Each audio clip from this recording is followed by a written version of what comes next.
Et salut!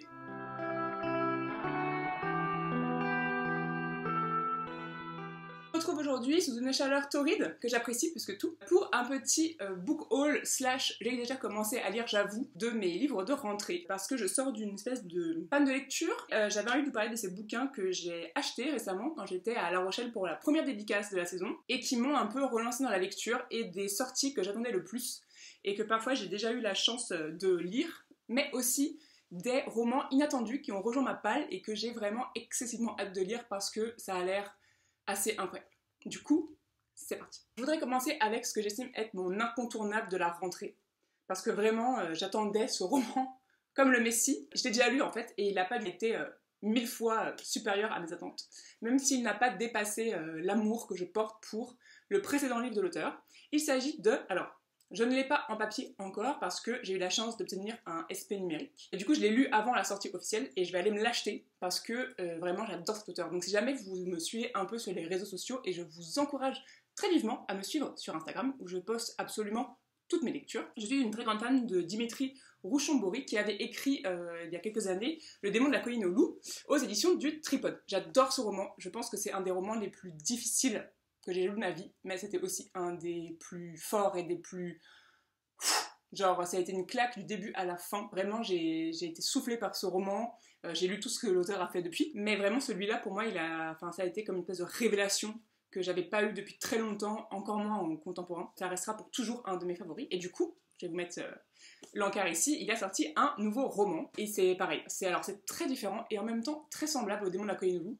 Et je veux pas spoiler, mais ça a été une claque du début à la fin, vraiment. Dimitri, cet homme... génie. Je sais pas comment il fait, où il va chercher ça, mais ça m'a encore une fois touché en plein cœur et il fait partie des rares dont je me dis que j'aurais aimé les livres qu'il a écrits parce que vraiment c'est incroyable quoi.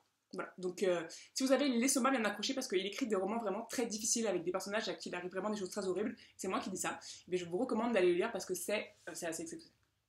Le deuxième livre de la rentrée, c'est un livre que j'attendais depuis très longtemps, et ça ne vous étonnera pas de le voir dans cette pile à lire, je pense, enfin ce book haul, c'est la dernière Amazon de Selfie qui vient de sortir, et regardez-moi cette beauté, il est magnifique. Les couleurs sont absolument sublimes, il est cartonné, enfin vraiment, il est trop beau. Il est incroyable.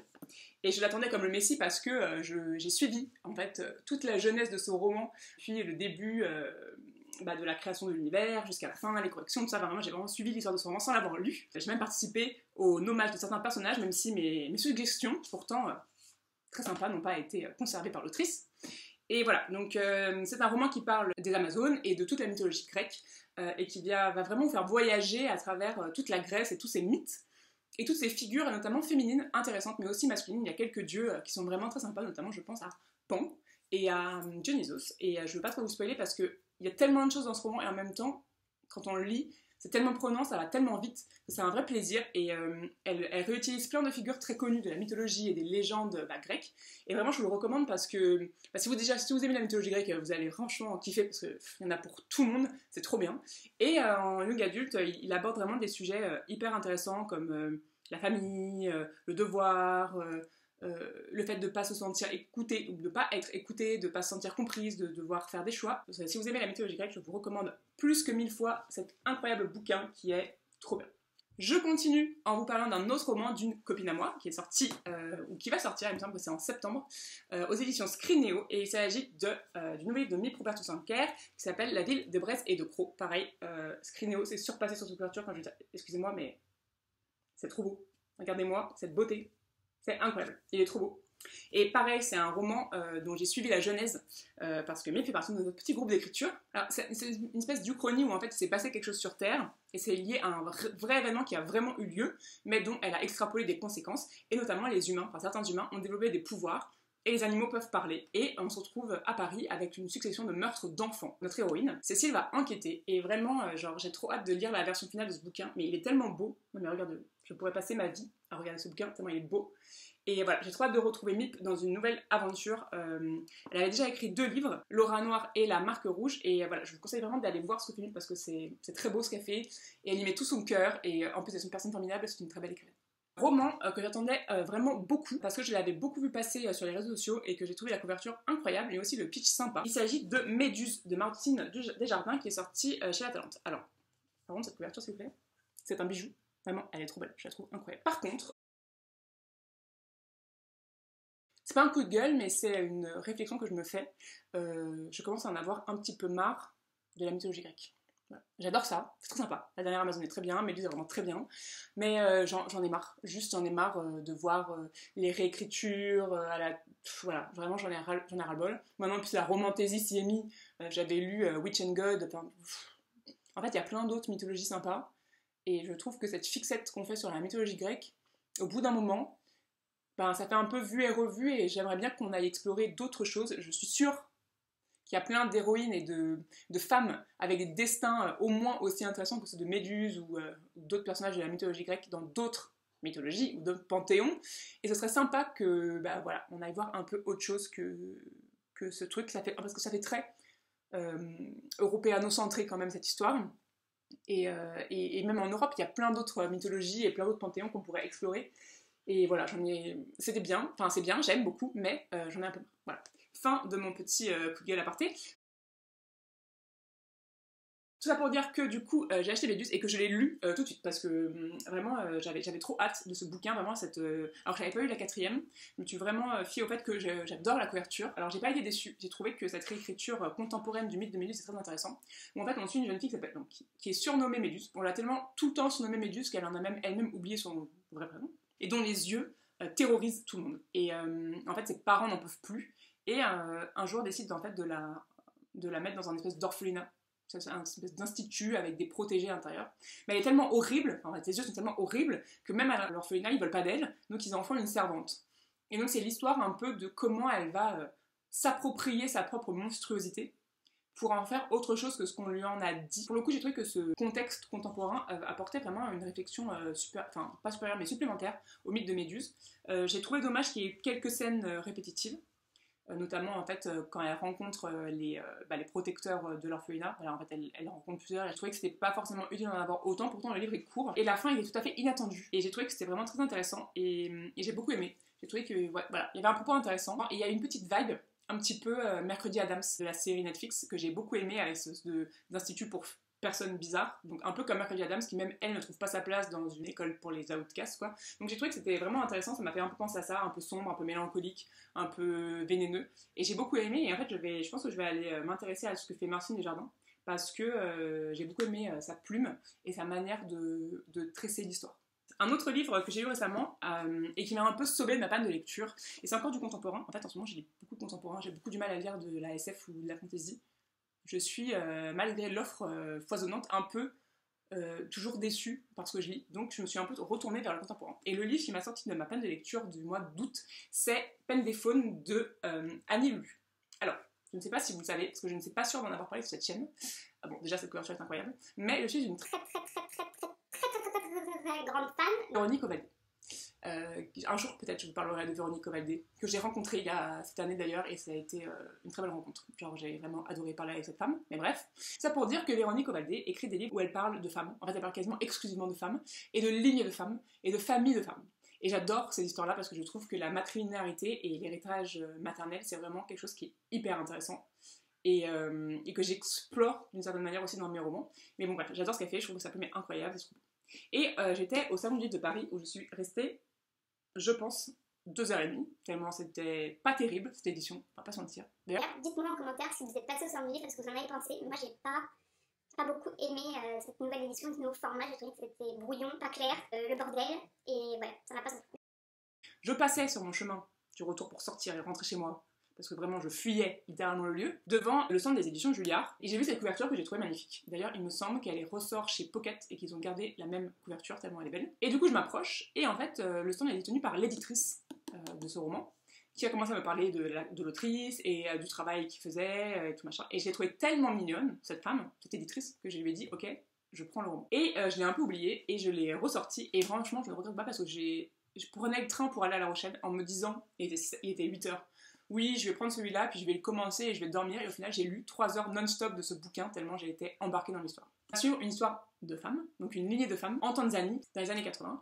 Et en fait, l'histoire commence sur une espèce d'abandon, c'est-à-dire que Rebecca, la mère décide de quitter sa famille. Alors c'est une famille très chrétienne, où les femmes sont très subordonnées à leur mari, et elle dit à sa fille aînée de 17 ans, je dois partir. Et Maggie, sa fille, lui dit que si elle part, ça va être un drame, et que en fait, déjà son père lui pardonnera jamais, et qu'elle sent qu'il va lui arriver un truc et que ça va mal se passer, quoi.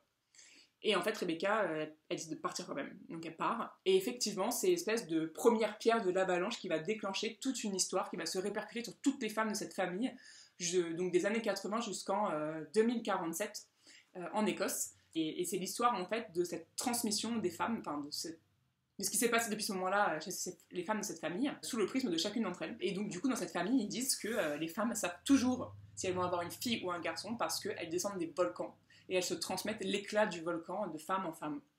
Et j'ai trouvé que vraiment c'était incroyable. En plus il y a derrière toute une réflexion, alors à la fin que j'ai trouvé peut-être un petit peu rushée, mais il y a toute une dimension écologique. Il y a une révolution qui se met en place, il y a un changement sociétal majeur qui se met en place à un moment dans le roman et qui vient en fait appuyer toutes les convictions intimes des femmes de cette famille depuis le début. C'est assez, je vais pas dire grandiose mais presque, hein. C'est vraiment très très bien fait, c'est très pertinent, c'est très subtil et en même temps tellement évident, et j'ai adoré ce bouquin. Et franchement si vous aimez les histoires de famille, alors c'est un peu dur aussi, hein, on va pas se mentir, c'est quand même, tout le monde se fait agresser dans cette histoire, c'est vraiment des femmes qui souffrent, mais si vous aimez les histoires de femmes, de famille, de transmission et d'écologie, parce que vraiment c'est très intriqué dans l'histoire de la famille, le concept écologique et la défense des animaux et des choses comme ça. Ça s'appelle pas peine des faunes pour rien. Je vous recommande vivement de lire ce bouquin-là parce que ça a été un énorme coup de cœur, et je vais aller m'intéresser aux autres livres de Annie Lulu parce que ça a l'air assez incroyable, et notamment j'ai vu que son premier roman, qui s'appelle La mer Noire dans les Grands Lacs, avait reçu une palanquée de prix. Donc voilà, c'est ce petit bijou qui m'a sorti de ma panne de lecture, et vraiment je vous recommande parce que c'était très beau et très d'actualité. Ensuite, toujours pour parler de femmes, j'ai lu sur les conseils avisés de Chimène, que j'embrasse si elle passe par là, Un monde plus sale que moi de Capucine de Lattre. J'aurais beaucoup de choses à dire sur ce roman, mais je vais essayer de faire court parce que je vois que le temps défile. Mais alors déjà, je suis un peu déçue parce que je trouve que l'objet livre est un peu, pas décevant, mais en fait je pense que le livre est tellement bien qu'il aurait mérité mieux que ça, parce que j'ai eu l'impression de lire à une épreuve de mon collège. Je trouvais que ça manquait un peu de finition. Je leur pardonne, parce que le livre est vraiment incroyable. Donc en fait, ce livre raconte l'histoire d'Elsa, qui est une jeune fille qui a eu 17 ans, donc qui a une 2000 en fait, qui a eu 17 ans pendant MeToo, et qui va découvrir l'amour pour la première fois. Et c'est l'histoire de sa première relation, en fait. Et c'est assez intéressant parce que déjà, le récit est morcelé. Donc, elle nous raconte une première version de cette première histoire d'amour, et après elle revient dessus pour raconter la vérité.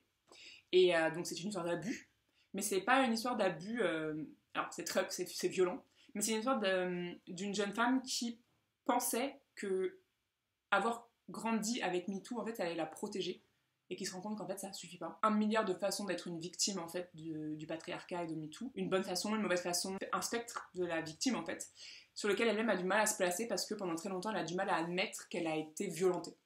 Et c'est un roman qui m'a beaucoup parlé, notamment, alors pas tant pour son histoire d'amour, que je n'ai pas vécu, bien sûr, en tout cas, j'ai pas vécu ce que ça raconte dans le roman, mais pour toutes les relations sociales qu'elle entretient autour d'elle avec ses amis. J'ai trouvé que c'était vraiment une belle représentation. Enfin, je me suis vraiment retrouvée dans la manière dont elle gère ses relations amicales, quoi. Et ça m'a vraiment touchée. Enfin, il y a des passages vraiment, j'étais là genre, ah oui, bah ça c'est exactement moi. Et pas mal d'interrogations qu'elle a par rapport à sa sexualité, par rapport à son corps, qui font écho à des choses que j'ai vécues, plus ou moins au même âge. Et vraiment, j'ai trouvé que c'était un très beau livre. Je l'ai trouvé un peu long sur la fin. J'ai trouvé qu'il y avait quelques petites longueurs qui auraient pu être raccourcies. J'étais très, très surprise parce que l'autrice est quand même assez jeune, elle a 23 ans, et c'est hyper mature.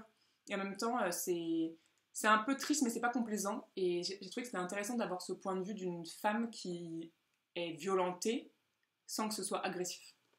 Et d'ailleurs, elle le dit à un moment, et c'est vrai que j'ai beaucoup ressenti ce truc-là, c'est qu'elle dit que ça aurait été plus facile pour elle d'avoir subi en fait quelque chose de plus violent, parce que ça aurait été plus facile derrière de détester et d'être en colère, plutôt que en fait, ce qu'elle a vécu. Je ne vais pas vous spoiler ce qu'elle a vécu, parce que ça reste quand même très vieux, très très très vieux. Ce serait plus facile pour elle si son agresseur avait une volonté de lui faire mal, alors qu'en fait il a juste pris des choses qui lui appartenaient pas, quoi. Et bon, voilà, je vais pas trop vous spoiler, mais vraiment, si vous êtes dans ce genre de récit un peu difficile, allez le lire parce qu'il est vraiment très bien, et voilà, c'est une belle découverte et un beau roman. Et pour terminer, un petit craquage, genre vraiment très inopiné, parce que je suis tombée dessus en librairie et j'arrêtais pas de revenir sur le portant en me disant cette couverture est vraiment très belle. En plus, c'est le Tripode qui publie Dimitri Rouchon-Bory, donc on adore le Tripode, enfin ici en tout cas, on adore le Tripode. Et du coup, j'arrêtais pas de revenir à cette couverture que je trouvais assez incroyable. Et à ce titre, L'enfant des forêts de Michel Odile. Donc, je sais pas pourquoi, ça m'a parlé. Je l'ai trouvée trop belle. L'intérieur aussi est un peu morcelé parfois. Ça a l'air d'être une écriture un peu expérience. Je sais pas pourquoi, ça m'a donné envie. L'éditeur en parle comme d'un livre-monde. Donc je suis d'autant plus hypée parce que j'adore les livres à concept. La quatrième de couverture est relativement minimaliste parce qu'on parle d'un homme et d'un enfant qui vit dans une forêt. Que l'homme est un chasseur et un ogre et que l'enfant est l'innocence incarnée. Le personnage, en fait, vivent dans cette forêt et s'épient, s'observent et cherchent une issue. Et je sais pas pourquoi, ça a l'air trop bien. Donc je l'ai pris, voilà, j'ai hâte de le lire et de vous en dire plus à ce sujet parce que, voilà, de manière générale, le Tripwire c'est quand même très quali. J'aime beaucoup ce qu'ils font, leurs couvertures sont toujours très belles et c'est toujours inattendu et j'ai vraiment hâte de voir le tour, en tout cas, que va prendre ce récit. Est-ce que ça va virer faire du fantastique ou de l'allégorie ou du pur contemporain, entre guillemets. J'aime beaucoup le Tripwire ce qu'ils font, je trouve que leurs éditions sont toujours très belles et généralement je n'hésite pas trop quand je vois un roman chez eux qui m'intéresse. Et voilà, c'est tout pour cette petite rentrée. J'espère que ça vous aura plu. Alors j'en ai déjà lu une partie, parce que j'ai quand même lu déjà Un monde plus sale que moi, Méduse, là j'ai déjà lu Le Chien des Étoiles, La Peine des Faunes et La Dernière Amazone. Donc il me reste en fait, en gros, La Ville de Croix et de Braise et L'Enfant des Forêts à lire. J'ai vraiment très hâte. C'est pas forcément les livres où je pense qu'on vous aurait parlé pour la rentrée littéraire, mais en fait, quasiment tous les livres que j'ai là viennent de sortir ou vont sortir en septembre. Donc ça constitue en fait ma rentrée littéraire à moi de 2023 et je suis vraiment très contente de les partager avec vous. N'hésitez pas à me dire en commentaire quels sont les livres de la rentrée qui vous font le plus envie, parce que j'ai toujours besoin de bonnes recommandations de bouquins. J'espère que vous faites de belles lectures, que la rentrée se passe bien pour vous. Moi, je ne suis pas encore partie en vacances, mais ça arrive bientôt. Et sur ce, je vous dis ciao et on se voit dans une prochaine vidéo. Bye bye!